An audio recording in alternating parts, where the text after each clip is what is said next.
जीव स्वयं नित्य निरंतर कर्मों के जाल को रच रहा है और अपने आप को बांध रहा है। आपको मुक्त होना है, बंधना नहीं है। जीव का जन्म कर्मों के अनुबंध से होता है, कर्मों के बंधन से होता है, और उसको अपना ऋण चुकाना होता है। कर्मानुबंध ये बहुत सूक्ष्म विषय है। जैसे आप जिस परिवार में जन्म लिए हैं तो उस परिवार के लोगों से आपका ऋण है, इसलिए उसी परिवार में आप आए हैं। और ऋणानुबंध उसको बिना चुकाए या बिना वसूल किए आप वहां से जाएंगे नहीं। आपको लेना है तो वसूल करना है और देना है तो चुकाना है। ये पूर्व के जन्मों से निश्चित किया गया है। जैसे किसी के यहां पुत्र हुआ, जन्म से ही पैसा खर्चा शुरू हुआ, जो बड़ा हुआ तो उद्दंडता के द्वारा मार पूरे परिवार को क्लेश पर क्लेश देता चला जा रहा है। ये तुम्हारे कर्म का फल है। या ऐसे शक्तिहीन बुद्धिहीन ऐसे पागल पूरे जीवन सेवा करो, तुमसे अपना हिसाब चुकाने के लिए वो आया है। अब परिवार के जो सदस्य जुड़े आके, मतलब पत्नी आते ही पूरी हृदय में आनंद, परिवार में आनंद, और जीवन भर वो आनंद ही सुख देने के लिए उसका जन्म हुआ। वो अपना ऋणानुबंध मुक्त, और आते ही भयंकर क्लेश खड़ा कर दिया, बीच में दीवाल और झगड़ा वैसा, फिर अतरे दिन मारपीट शुरू, कलह अशांति, पूरा जीवन नरक हिसाब करने आए। यहां ऋण चुकाए बिना कोई जा नहीं सकता, ऋण चुकाना पड़ेगा। किसी का ऋण वसूल करना है तो किसी को ऋण चुकाना है, दोनों काम करने होते हैं। अनेक जन्मों में अनेक लोगों के साथ हमने जो बर्ताव किए हैं, अच्छे या बुरे, वो होंगे। अब किसी आदमी को हम जानते नहीं, अचानक मिला, अचानक टक्कर लगा और मार पीट गाली गुप्ता सब कर दिया, चुपचाप सह लो। क्यों? ये आपका हिसाब है, पूर्व का हिसाब। हमारा उससे कोई द्वेष नहीं, कोई संकल्प नहीं। अचानक घटना घटी और हमसे द्वेष करने लगा, हमें पीटने लगा, हमें गालियां दे, ये हिसाब है, चुपचाप सह जाओ। अपने घर का भाई ही भारी दुश्मन बन गया और क्लेश दे, हिसाब है। एक प्रभुदत्त ब्रह्मचारी जी की वाणी में पढ़ा था, एक महात्मा जी भ्रमण करते थे तो उस समय असरफियां चलती थी, मोहरे असरफियां, तो उनको भेंट में देते लोग। तो या तो ठाकुर सेवा में लगे तत्काल, या संत सेवा में तत्काल लगे, उसका संग्रह करके डोलना ये ठीक नहीं है। बैरागी के लिए सिद्धांत में ये ठीक नहीं है।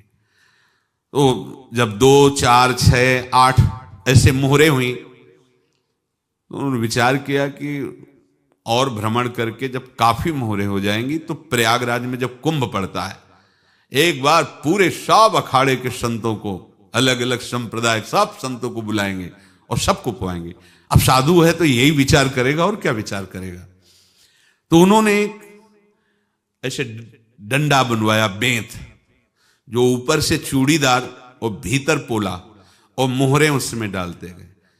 और भ्रमण, जहां जहां श्रद्धालु भगत थे सबके यहां जाना और इच्छा रखना कि एक मोहर तो दे दे दक्षिणा में। कामना कोई भी हो वो बांधती ही है, ध्यान रखना। इसीलिए प्रभु जो चाहे वो करे, अपनी चाह नहीं रखनी चाहिए, अपनी चाह प्रभु की चाह में मिला देनी चाहिए। धीरे धीरे वो छड़ी भर गई। भ्रमण करने वाले महात्मा चूड़ी लगाई, इंतजार करते रहे। जब प्रयाग का कुंभ पड़ा तो चले।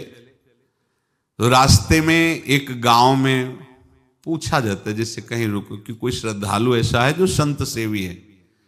तो कुछ लोगों ने बताया, हाँ एक परिवार है बहुत संत सेवी है और आपको मिलाते हैं उनसे। आइए महाराज, घर में रुका, खूब अच्छा हलवा पूड़ी पवाया, और जो घर के मालिक थे चरण दबाए।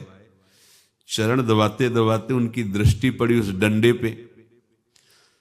इतना मोटा और ऊपर से कुछ चूड़ी सी भी नजर आ रही। इस डंडे में तो कोई रहस्य है ही है। अब महात्मा जी को खवा पिला के सुला दिया। महात्मा जी जब सो गए तो पत्नी से धीरे से कहा, वो डंडा लाओ बाबा जी का। डंडा, वो चूड़ीदार जो ही खोला पलटाया तो सैकड़ों मोहरे। ऐसे संत रोज पधारे भगवान, तुम आनंद हो जाए फिर क्या। पत्नी से कहा, नाप के कंकड़ लाओ। वो तो महात्मा जी तो खाए खीर पूड़ी, आराम से सो रहे। रात में पूरी प्लानिंग करके उसमें कंकड़ भर के चूड़ी लगाकर सिराने रख दिया, सारी मोहरें हटा ली। महात्मा जी आराम से छड़ी उठाए तो वजन पक्का। वैसे बड़े लोग चतुर होते हैं, पर ये नहीं जानते कि कर्म कितना भयानक होता है। और उनकी कोई संतान नहीं थी, पर धन में इतना प्रेम उनको था। बहुत सावधान। साधु महात्माओं के पास जो अर्थ है, गृहस्थी अगर आता वहीं से है, पर अगर उसको जोर जबरदस्ती या किसी छल कपट से, तो वो उसका विनाश ही करता है। आज तक का प्रमाण है। अब उनको ये भाव पता नहीं होगा, या पता होगा तो लोभ के कारण वो उसको मान नहीं पाए होंगे। महात्मा जी गए प्रयाग में, किसी अखाड़े पर रुके और वहां प्रार्थना की कि कल जो है संपूर्ण अखाड़ों का निमंत्रण किया जाए और सब संतों को भोग पवाया जाए, उनको दक्षिणा भी दी जाए। महंत ने सोचा कि बहुत बड़ा है तो उत्सव है, क्योंकि प्रयाग में कितने हजारों संत महात्मा सब। तो उनका, महाराज बोरों इसमें चीनी और टीनों घी लगेगा, सब व्यवस्था। बोले आप मंगाइए, एक एक हिसाब हम करेंगे, हमारे पास सब व्यवस्था है। बोले कुछ तो पहले दे दो, वो इकट्ठे देंगे हम। उनको था कि अगर हम छड़ी खोला और दो चार मोहरे दी, किसी को पता लग गया तो गड़बड़ हो सकती। बोले हम भंडारे के समय आखिरी में सब कुछ आपको दे देंगे। ठीक है। वो अपने पास से पैसे लगाकर खूब जितना सामग्री सब लाए, लाखों की, और सब संतों को निमंत्रण कर दिया। संत जन निमंत्रित हो गए, भंडारा बन रहा है। तब वहां के